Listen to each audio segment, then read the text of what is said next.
Hi everyone, in this video I'm going to show you how to post a job on Facebook.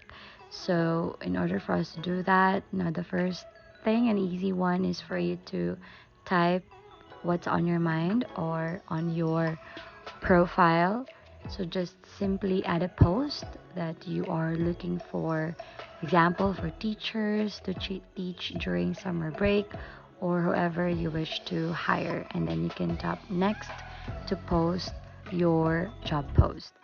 Now make sure, the second thing, for you to reach out to many people and to possibly see more potentials, then you can go and look for your professional dashboard. Now you will have this once your account is in a professional mode. So make sure that you will turn your account into a professional mode so that your post will reach a lot of people. And by that, you'll be able to hire someone that you're looking for.